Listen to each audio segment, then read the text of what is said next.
नमस्कार, आप सभी देख रहे हैं फर्स्ट व्यू न्यूज और मैं हूं आपके साथ अंजलि त्यागी। आइए बढ़ते हैं आज की खबर की ओर। भारत पाकिस्तान बंटवारे की बरसी पर आज राजधानी भोपाल सहित पूरे एमपी में विभाजन विभीषिका दिवस के आयोजन हो रहे हैं। भोपाल के सरोजिनी नायडू कन्या महाविद्यालय में भी विभाजन विभीषिका दिवस पर कार्यक्रम आयोजित हुआ।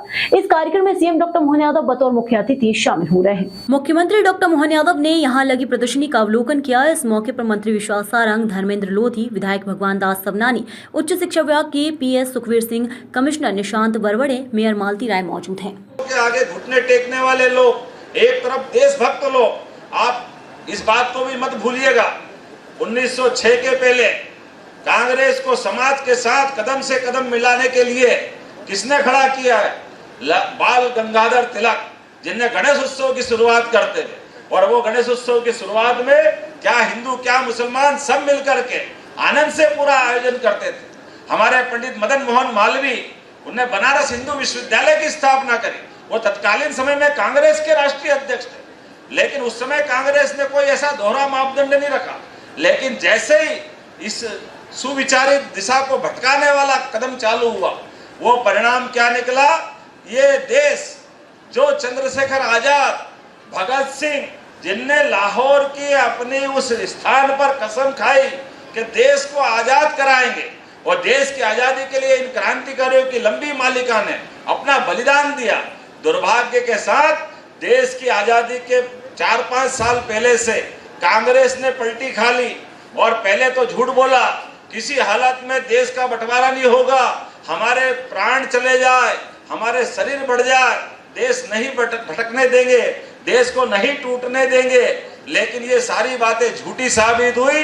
रातों रात एक लाल लाइन से देश के अंदर बंटवारे का सिद्धांत बना।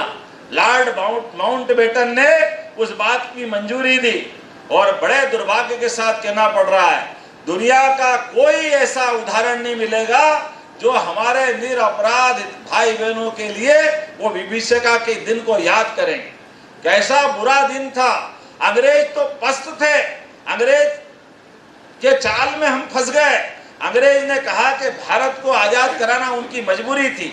वो 1857 में हिंदू मुस्लिम एकता का भाव भूल करके 90 साल तक उनने अपने इन षड्यंत्रों से घेरा।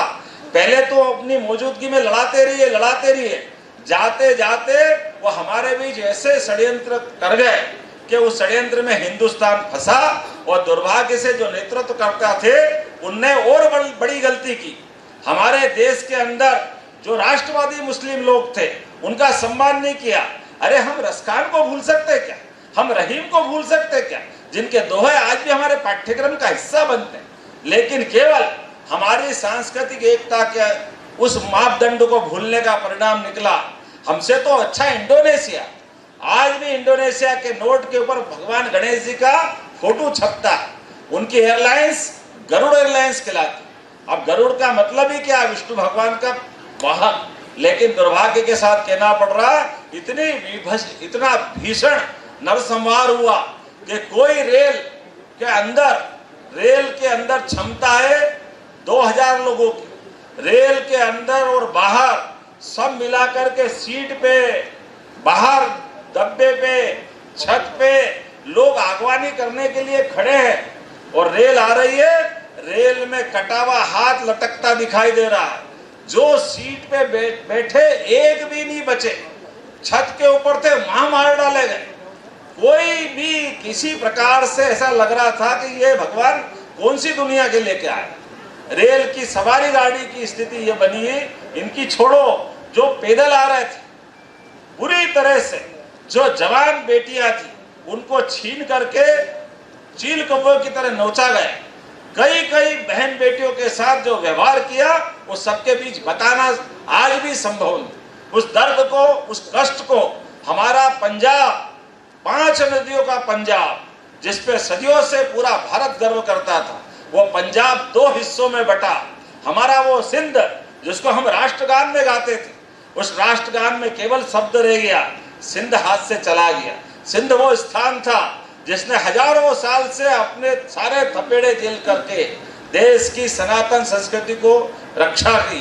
मुझे इस बात का संतोष है, उस पुराने समय के भारत को याद करो या 1857 के बाद भारत से जो टूट टूट के गए, वो अफगानिस्तान, वो हमारा श्रीलंका, वो वर्तमान का पाकिस्तान, बाद का बांग्लादेश, ये सारे की सारे वो अखंड भारत के हिस्से थे।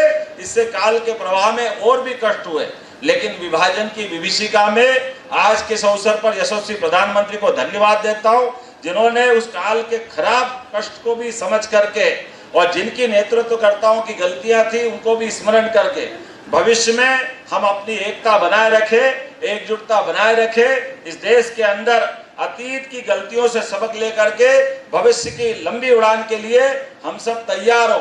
आज परिणाम क्या है? भारत, मैं उम्मीद करता हूं आज नहीं तो कल वापस उस स्थिति को हासिल करेगा। उस कष्ट के दर्द को हम भूले भले ही है, लेकिन आज भी हमारी अपनी देश की स्थिति क्या हो गई? हमारा 1 रुपया आज पाकिस्तान के 31 पैसे,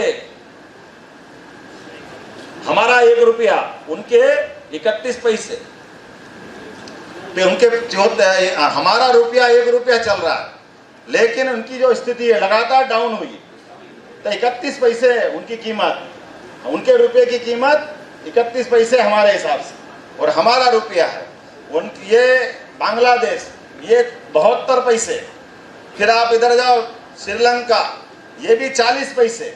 आखिर कटे तो उनको भी कुछ नहीं मिला, और आज भी बड़ी संख्या में काफी लोग इस बात के दर्द को समझते हैं और मान के चलते हैं कि दुनिया के अंदर अपनी अच्छाई, अपनी सच्चाई, अपनी संस्कृति के लिए जिसके कारण से हम जाने जाते हैं, दुनिया आज भी इस निगाह से हमको देखती है।